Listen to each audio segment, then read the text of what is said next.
So imagine carrying 300 pounds on your body and not even realizing that you were overweight. So like my dad was 405, my mom was 3 and some change. So being big was normal. For Barry, weight was never anything to worry about until one moment changed everything. I worked on Peachtree and it's like a big escalator. It was broke this day and I had to walk it. And when I walked it, I'm in front of my colleagues, women, and I'm winded. And I'm like, this is embarrassing. And I'm like, yo, like if this ever go out again or some fire happen, I ain't making it down these steps. Like it's over with for me. So I was like, something gotta change. He went from struggling to walk up a flight of steps to losing over 100 pounds in under a year. So this conversation is not just about weight loss. This was a total transformation. So in this video, Barry breaks it all down. He shares his struggles, the mindset shift, the mistakes, and the lessons that it took in order to make this transformation possible. And I built my chest way more than weights could ever do it. And it's like, I don't have the man boobs. And I was surprised, I thought mine was hanging to my stomach. Like, so if you're on a journey to bettering yourself, you want to pay close attention to this video because this might change everything for you too. Take me back to the moment where you're looking in the mirror and you knew something had to change. So it was, my family's a big family, man. So my dad 1 to 12 and everybody's big. So like my dad was 405, my mom was 3 and some change. So being big was normal. So I went to grandma's house, grandma cooked, we ate. It was never, I looked unnormal or I looked abnormal. So when I went to college, I'm like, all right, maybe I am a little heavier than I wanted to be. So I'm like, hold on. So you're saying you didn't know that you were like, not like, cause I was always active. I balled in the neighborhood. I, went out with friends, roller skated, all this. I never had limitations because of my size. So I didn't, nobody really, but then I started hearing like, you a fly big dude or you put it on for a big guy. And I'm like, why I keep hearing this big thing instead of just like, yo, I put it on for me. Yeah. So, but going to college, like, well, high school first, I got picked on because of my size. But it never been like bullying physically. It was just like, yo, what you got on or your clothes don't fit how my clothes fit, stuff like that. So I was like, man, but I never paid any attention. I wanted some money. I started working, so I kind of masked my size in designer. So I would buy Polo this and Levi this, and back then that was hot with my time. So that's what I did to kind of cope with it. But then it got to college, I got even more comfortable because it was like, I want the biggest guy no more. In high school, I was always the big boy. And come to college, we got D-line that's big on purpose. So it's like, I'm normal now, but I still, fashion did it for me, man. I couldn't buy jeans out of a store. That was my first goal. Like, can I walk into a real store, pick them, put them on, and just wear them out? Yeah. I couldn't do that. I was a 48 waist. So it's like, it was hard to find my size. Burlington. Man, and Nietzsche, everything was, and my pops, man, he's self-employed, so he would just buy us whatever he could afford, and we never went without, but it wasn't like the highest of the highest at the time. So I wore whatever, Burlington's, Marshalls, Ross. Yeah. It was easy to put something on out of there and find my size. So DXL. So I wore it all, man. You didn't experience any of the emotional stuff, like when I was overweight as a teenager and early in my 20s, I dealt with confidence issues, right? Yeah. I'm like you. I overcompensated. I made sure I always smelled good. I made sure I was always, I was always dressed in designer. Yeah. But deep down inside, like on the outside, I portrayed this confident figure, but inside, I was struggling. Yeah. Did you struggle at all? I did a little bit, like especially growing up. I got more confident the older I got in myself, and I was big my whole life. I can't remember a time like I wrestled in middle school and I could win wrestle-offs, but could never wrestle on the mat. I was overweight, so it would just be for practice for me, right? So like I was a kid go to the pool with a shirt on. It still to this day after all the weight loss, I think it's like a psychotic thing where it's like I'm so self-conscious. Even when I've developed the shape that I'm in now, it's like. I remember being in the pool and I felt comfortable. Somebody seeing me and my shirt off or the man boobs was like my biggest thing. Like one time, man, I was going to go to Walmart with some friends. And I remember these guys actually checking the weight capacity on the car before I got in. Like it was like 5 of us in a small car. And it's like I played it off and like we were young and dumb, but I felt it. I was like, man, like, damn, that's how y'all think about me? That it's just like, my friends, but it was kind of like, dang, that kind of hurt to see that you checking the number to see if I can even get in y'all vehicle. And it kind of set in then, but I kind of put it to the back of my mind. But I heard women the same thing. Yo, you're a handsome guy, but you're a little heavier, or you're fine for a big guy. And I was like, I'm tired of hearing this big guy thing, man. So I was definitely self-conscious. My dad instilled confidence in me because my pop's a big dude and he's clean dressing, good smelling, like he's that always guy. But the women, the friends that I thought I had, I was definitely self-conscious about certain things. So talk to me about the moment where you're like, man, enough is enough, you know, and the light bulb kind of just went off for you. What's the deal, squad? Listen up. I have a crazy deal for you right now. My 12-week transformation jumpstart program. The same system that has helped thousands of people lose weight, build discipline, and just transform themselves in general is on sale. And this sale is only for people who are watching this video. So this is your opportunity to get a 12-week program that you can follow along from A to Z. You get a step-by-step nutrition guide. I give you all the tools, all the hacks to change your mindset around weight loss. And you get all of that for less than the price of 2 packs of Nike socks. And this deal is for a limited time only, so do not procrastinate. Click the link right now and take advantage of this, because you know what? Summer 2025 is gonna be here soon. So it's time to lock in and get right. Talk to me about the moment where you're like, man, enough is enough, you know, and the light bulb kind of just went off for you. So I pledged when I was in college. Okay. And I dropped some weight, and I like how it felt, but I was still super heavy. So I probably was around 280-ish at this point. I was 305 when I first got my heaviest, but I moved to Atlanta for work. And in my job, I worked on Peachtree, and it's like a big escalator. It was broke this day, and I had to walk it. And when I walked it, I'm in front of my colleagues, women, and I'm winded. And I'm like, this is embarrassing. And I'm like, yo, like, if this ever go out again or some fire happen, I ain't making it down these steps. Like, it's over with for me. So I was like, something got to change. And I lived in Atlanta with my cousin, and she had a neighborhood. But at the time, I had just started working, so I was getting my feet wet and building income for myself. So she had a neighborhood that was gated, and I would just walk that neighborhood. Start going in circles, and to the point where I could jog a little bit. At one point, man, I couldn't do a half a mile, like not even jogging, barely walk, couldn't do it. Had no stamina, no wind, and I got good at it. And I just kept going until I got to a mile. And then when it got easy, I put a weight vest on, and I would just keep pushing myself till I finally got my first gym membership, Planet Fitness. I think where we all started. All right, so in the beginning, you started with just walking around the neighborhood. Just walking, no lifting, no nothing. So did you incorporate any changes to your diet? Or? Yeah, okay. I did. So my first big change was I gave up fried foods in its entirety. So like completely cold turkey? Not a piece of fried chicken. To this day, I have not had fried chicken, fried wings, chicken tenders, nothing in over 10 years. Wow. It's something that I just like, let me just try it. And I'm one of them guys, I'm good at cold turkey. I can't do the weaning off thing because once I taste it again, I'm back. So for me, I just cut it go. That was my personal thing. And then I gave up red meat. Red meat for me was, nothing was wrong with beef. I just couldn't digest it. Acid reflux, it was sitting in my chest. I felt uncomfortable. And then pork is just never really my thing to begin with. So same. Just gave it all up. But those are two dramatic changes that I made. And the weight, because we had fried chicken Wednesdays at Virginia State, man. So I'm in there as a freshman 15, freshman 20. I'm eating. Bruh. I'm eating. Yeah. So it's like, when I finally gave that up, my bro was like, man, I'm cool.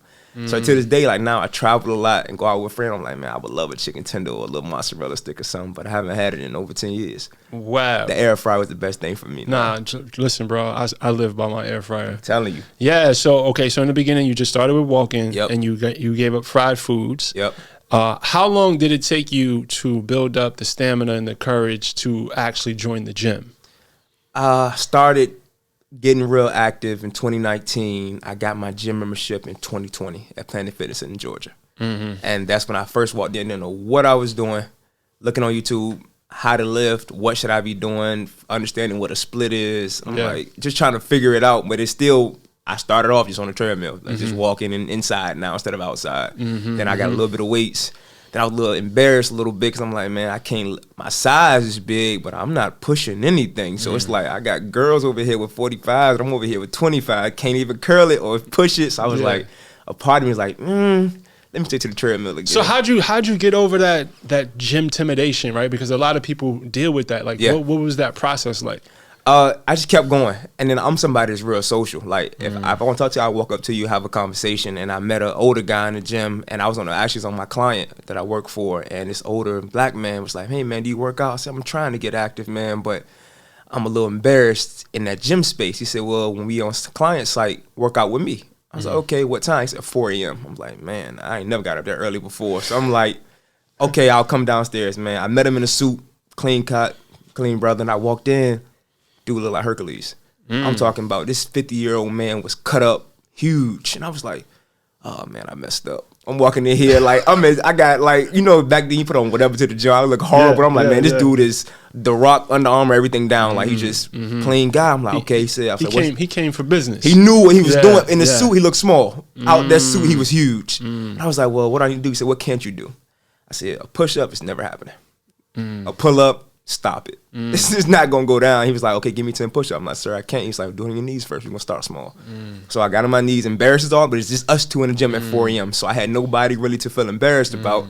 I started doing push-ups. Then he was like, give me 5 pull-ups. I'm like, me going up there, it's not happening.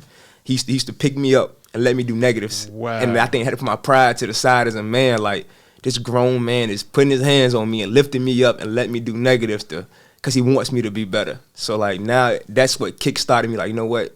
I shouldn't be embarrassed. Listen, I'm getting goosebumps, bro. Like, that, he was like an angel almost. To this day. That God sent you. Yes, man. To really hold you down in the foundational, you know, period of your transformation. Yeah. He built that encouragement. Like, that moment in time, I called my mom that day like, man, this grown man just lifted me up. I had to put my pride to the side. And literally and physically. Literally and like physically and like emotionally. It happened. I'm sitting here like, I'm going up like, I ain't tell nobody none of this ever. Like, this is like, I can't keep this to myself. And then like now, I think recently I did a pull-up video and I sent it to him on Instagram.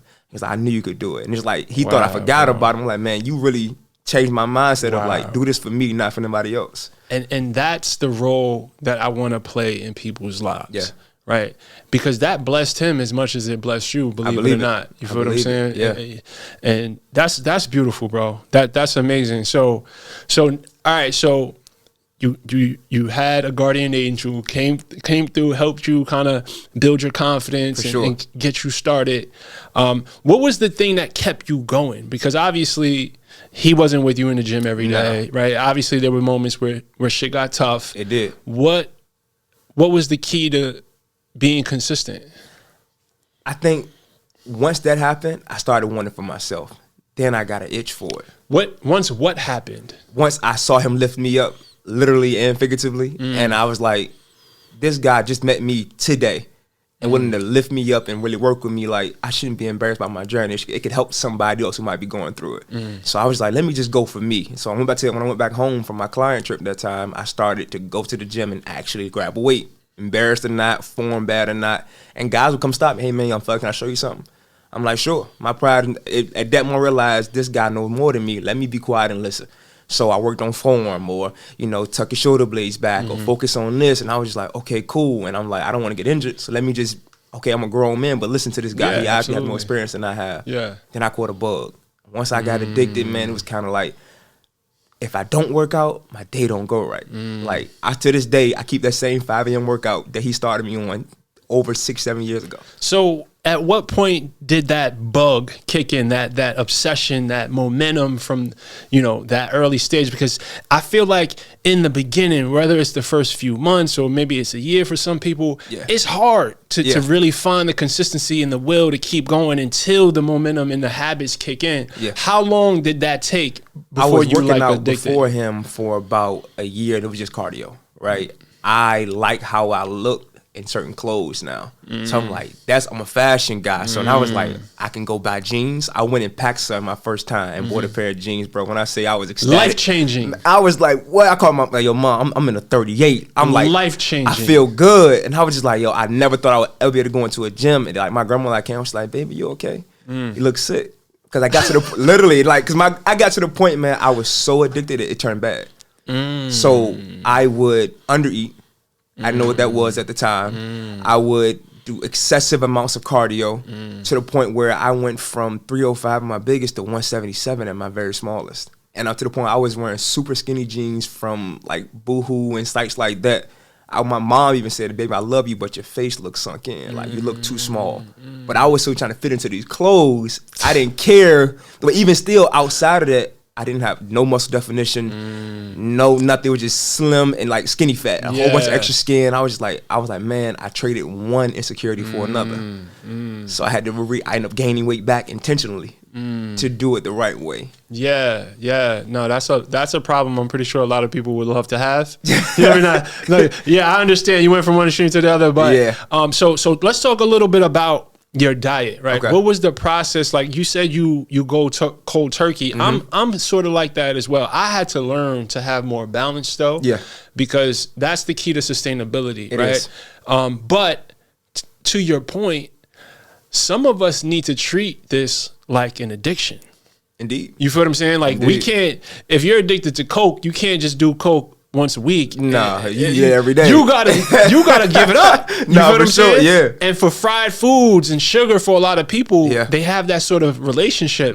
So, talk to me about the early stages of changing your relationship with food. Like, what was that like? So I'm an emotional eater to this day. I work in a very high stress environment, so I'm a fan of, I never take anything out of my diet. I find alternatives. Because I feel like when I take it away, I'll crave it in that aspect. So like I gave up sodas and I use sparkling waters now. Or if I gave up this sweet, I'll bake my own. Like right now, my favorite little snack to make at night is a rice cake with Greek yogurt on top. Like that's my go-to. So like I found ways to get that sweet tooth or that craving without touching what I used to touch.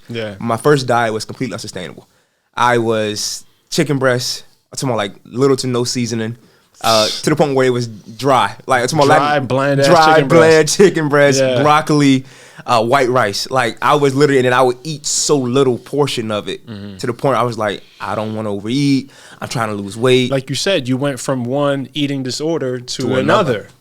I've been there. Yeah. I've been there. So how did you calibrate? Right? What was it like to come back to the middle when it comes to your nutrition? So I realized I travel for work, and I realized I can't bring that diet on the road because like they just don't have it around. No one's cooking food that bland for me.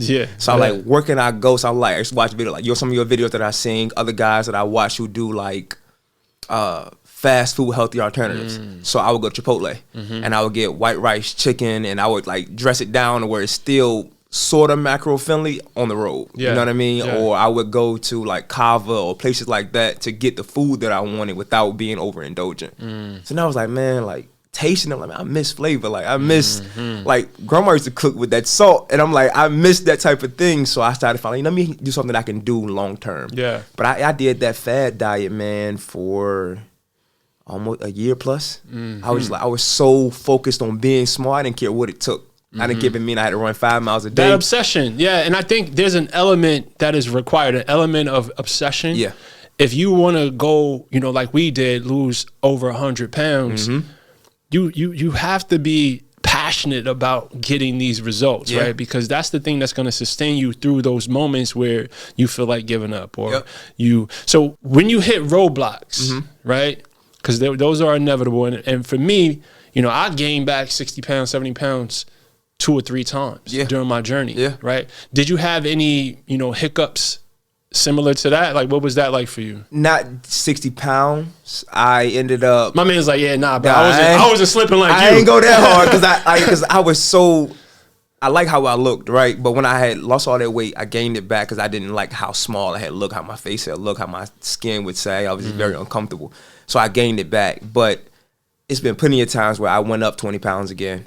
Or I've never been back down, so it's only been back up, right? Okay. I've never hit 170 anything again, but it's always been like I'll get around like 190 and I'm comfortable. And now I'm 210, and it's like, damn, what did I change? What did I do wrong? But it was like I would eat really good throughout the week, whether it's not so clean as that before, but I get to a weekend with my guys, and all that work I did Monday through Friday was thrown out the window. So like for me, I give myself grace now. So like top of this year, I got a goal. One of my friends were like, well, who gonna lose the most body fat by March 20th, right? So I'm like, cool, let's work out, let's make it fun, make it entertaining. I like a challenge. And it's like I was 193.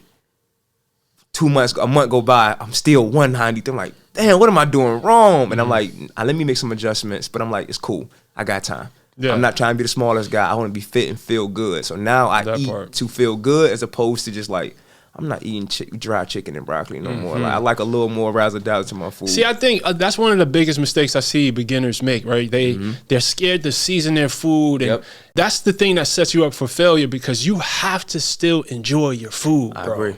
You have, and you can. Yeah. You just got to be a little creative and experiment with different seasonings, and like, don't be afraid to season your food, people. Nah, for real. Don't. It's okay. It's okay to get some salt. Is really not the enemy, to be honest, right? You don't want to overdo it, obviously, right? Of course, within moderation. So I'm working with some coaching clients now, right? Okay. And I'm challenging them to come up with different recipes to experiment with, right? I think simplicity is very supportive, right? It helps, right? When you can eat the same things over and over, but you got to find that balance between simplicity and still like really enjoying your food. It's super important. So take me through what like a week of meal prep, or what you normally eat nowadays. Now, so it's still not the most exciting. It's because of the fact that I work very long hours. So like you said, simplicity is key for me throughout the week. So I get up. I love my omelets, man. So I do maybe around 3 eggs, 2 egg whites, little peppers, turkey sausage, something slight. Start my day. And I usually I mix it up with the meats. It's usually ground turkey, shrimp, fish, or chicken, because it's the only meats I normally really eat. And then my carb sources to be something like potatoes. I'm liking potatoes right now. What kind of potatoes? So I tried the russet, can't get with the taste. I got to get the yellow ones. Not the most health conscious, but I need something. You know, I was tired of white rice. That took me out of here. So it was white rice for a while. I do that. I do my rice cake snack every night. Not a miss. I gotta have it. Like that's something that I look forward to. You ever put peanut butter on it? I do. I do PB Fit, and I mix it with the yogurt. Fire. Like that's got me in a chokehold, man. So I do that every night. So I'm eating probably around, like, right now I'm caloric deficit because I'm trying to cut with my friend, right? So, and just encourage her to keep going. So I'm right around 2,100 calories, 200 grams of protein almost, 170 grams of carbs, and about 60 grams of fat. So pretty decent diet. Then I get a cheat meal the weekend. On Saturday, I get whatever I want that one meal. And I'm typically like a mod pizza. I go crazy for that one meal. I got to get myself back into the game. The sanity, and also it's good for your body, right? It restores certain like it restores your leptin levels. There's certain hormones that, when you're in a caloric deficit, drops. And so it's important to have that one meal for sure each week for that. All right. So if you can go back to the beginning of your journey, is there anything you would have done differently? 1,000%. That's an easy question for me. One thing I would have done differently is I wouldn't have done so much cardio. I would have balanced my workout, because I felt like people bulk, people cut, but it's like I was in like an eternal bulk. And if I would have done it the right way, I would have kept a lot more size. For sure. So, and that's my biggest thing. Like right now, if I had anything to say my weak point, my arms just won't grow. I can curl till I die. It's just not gonna work. I'll try every variation, every form, everything. It's like when I'm in the gym and I got a good pump, it's fine. But it's like that size that I know my arms were a lot bigger when I was heavy. If I just did it properly and came down slower, I lost 100 pounds in a year. So if I'd have took my time, I would have kept that size, and I'd have been a lot more happy. Now I think in terms of like physique wise, but it's like if I could go back, that's the one thing I would change. Cut all that cardio back and take the slow approach. That's what I would change. No, I feel that. So after losing 100 pounds in a year, you obviously have some loose skin, right? For sure. So how do you feel about that, right? Because that's a challenge. I've had people tell me, yo, I don't want to lose weight because I don't want to lose skin. Yeah. Right. So how do you feel about your loose skin? You know what? That wasn't even my biggest worry when I first lost weight. It was the man boobs. That had me more than any. I didn't care about the stomach, arms, anything. But I didn't even know about loose skin until I started watching people on YouTube. That's a guy up there who lost a lot of weight. He had excessive amounts of skin. I was like, damn, am I gonna look like that? I'm like, I don't want it. He did a great job, but I'm just like, I would literally trade one insecurity for another. So when I lost the weight, I did a challenge that year where I did 100 push-ups every day for a year just to try it out. And I built my chest way more than weights could ever do it. And it's like, I don't have the man boobs. And I was surprised because mine was hanging to my stomach. Like, wasn't. So the only loose skin I truly got now is my lower stomach. Like, it's just not going anywhere. I don't care how much work I do. It's going to be there, right? So I was very subconscious. But when I realized that it was just me in my own head, like everybody's like, you did a great job, bro. You look great. You doing your thing. But till I looked at it in the mirror myself, it's like, you did a hell of a job, bro. You worked your ass off. And that probably happened. I'm 27 now. Shit, 25, 26, not too long ago. It was kind of one of the things I'm like, I know I accomplished it. I've been lost the weight. I look good in clothes, but it was like that lower abdomen. I'm like, man, I looked up the surgery. I Googled the pricing. Can insurance cover it? Like, I was adamant about my research. I'm like, man, is it worth it? Is the scarring worth it? Is the going through the recovery time? And it's hard. I watch guys go through it like, man, I don't go through the type of pain like that. So it's like, this tells my journey. So I had a friend of mine, she called it journey marks, not stretch marks. So like, people start making me feel more conscious and happy about what I've accomplished. And I finally listened. Yeah, so the deal I made with myself, I said, hey, before I even considered doing any surgery, I wanted to make peace with it. Yeah. You feel what I'm saying? Yeah. I didn't want it to be like an escape from something that was bothering me. Like, no, I wanted to make peace with it, and I wanted to make the decision from that place if I decided to do it. And I made peace with it, and now it's not even worth. It's not worth it. Like, I'm not gonna put myself, through that. Yeah, it's just not that serious to me. It never got in the way of nothing. That's how I feel. I ain't never had a problem from nobody. Exactly. Nothing. Well, speaking of, right? So obviously, your dating life is different. Yeah, now, for sure. Right. That's one of the questions I always get, man. Like, yo, how do women, do they treat you different now? And so.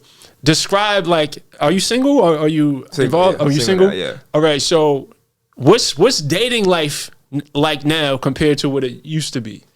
So it's like, for a big part of me being big, so middle school, high school, it was like, man, dried in elbows. It wasn't really like, I was always popular, could talk to women, no problem, never had a situation, but it was kind of like the friend zone thing was huge, huge, and it did a lot to my mental, right? And I got to college, and I actually dated a girl for a very long time. So she just saw me go from Big Berry all the way down to my very smallest.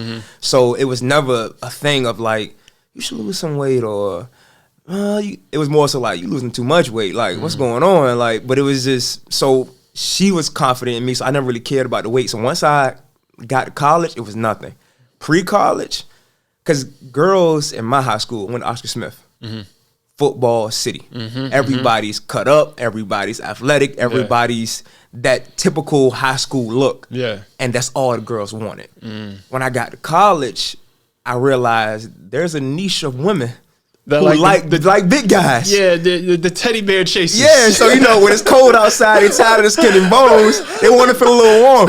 So like, I was like, oh, like, she's a very attractive female. She's like big. I'm like, okay. And then my best friend, man, he's 350, and when I say they love this dude, so I'm like, oh, okay, I can get with this now. It's the first time I'm not the big guy no more, because he bigger than me. Yeah. So I'm like, oh, I'm a little guy now. So now it's like, I feel like I can talk my talk a little different, because like but then he's still pulling more because he's so confident in himself. It's charisma, it's confidence. You feel me? I was like, and this is what I tell a lot of big dudes. I'm like, yo, it's more in your head. What they're experiencing that's repelling them is not your size. It's you're exuding a lack of confidence. Yes, 1000%. They could smell that. Easy, right? easy. So, because like when I was a big boy, bro, like, I pulled him. Yeah. You feel what I'm saying? Yeah. Even though like I struggled internally with insecurities, there was no sign of that on the outside. Yeah. You feel what I'm saying? But here's the thing, right? For me, it was never like a lack of options. It was just now the pool is a little bit bigger. Oh, it's a lot bigger. You feel what I'm saying? A lot bigger. And the type of women who I would date now, like, I'm into fit, health conscious women who are active, who, I'm talking about those 8, 9s, and 10s who are fit. They're not checking for some 350-pound dude. Nah, you feel what I'm saying? Truthfully. So, I just think the pool has opened up. Oh, 1000%, man. I think, like I said, I pledged in college. So when I pledged in college, the pool already grew. Yeah, for sure. So then once I lost the weight, I wouldn't say the number of women grew, but like you said, the type of women changed. But then I also struggle with the fact that people who've known me from back then when I was Big Berry, and then me now, I'm like, how do I trust you really like me for me, or just now I fit that mold that you've been looking for? And it's like, I can't do it. Yeah. So I can't go backwards. If you was cool with me then, you still cool with me now. But that's not my thing. I feel you. So I struggled with that for a while. Like, I tried to holler at you when I was 300. But it's like, was I not attractive then, or was I just not your speed? When I told my man, so I'm like, yo, you know what? I can't be mad at them for having it tight. We all do. Nah, it's a fact. So it's like, you know what? I hold no grudges, but I don't go backwards either. So it's okay. Nah, I feel that. All right, so you're about to be 28. Yep. You got this new body, Yep. a new identity. Yep. What's next for you in this, and just in general, in your life in general? Like, what's next? What are you looking forward to most in the next chapter, your 30s, bro? This is it. It's you know what I'm coming saying? around the corner, man. I'm just looking for continued growth. I'm completely against complacency. So I want to better myself physically. If that means not necessarily losing weight and or gaining weight, but just feeling more confident every day in myself, right? I want growth in my profession. I want growth in as far as my relationships that I make, people that I talk to. Like, I met you at a lounge. I'm going to come speak to anybody. If I see somebody I want to talk to, I'm going to talk to somebody. I've never been a shy guy. I'm very social. But it's like, I feel like networking is the way to go. Heck yeah. So if I can't talk to you, I just won't. But I'm like, I want a house. I want a family. I want kids. I want the whole nine. And I feel like I'm deserving of it, so I'm going to work hard for it. Yeah. And one thing about me, my pops taught me as a kid, if you don't work hard for something, worth having. So I just keep pushing forward. I'm just thankful of where I'm at now. Like, to go from that 48 waist 3X shirt to now I'm in a large and the 34 and I'm comfortable. Like, if I don't lose any more weight right now, I'm content with the fact that I've done a hell of a job thus far. You know what I mean? Have, but bro. I always want growth. So I keep going, man. Yeah. Salute to you, bro. I appreciate that, man. I appreciate you sharing this story, man. The world needs to see, you know, that it's not just possible, but people are out here doing this, man. Yeah. You know, the consciousness around health and the way that we just need to be better to our bodies and to our minds. You know, people are starting to wake up. Exactly. You know, so conversations like this are super important. So I want to thank you for your time and for your testimony. Yeah. As a fellow black man who used to be obese, I'm proud of you. I know appreciate that, bro. I know what you went through with that, and salute to you, bro. Much love. Much love, man.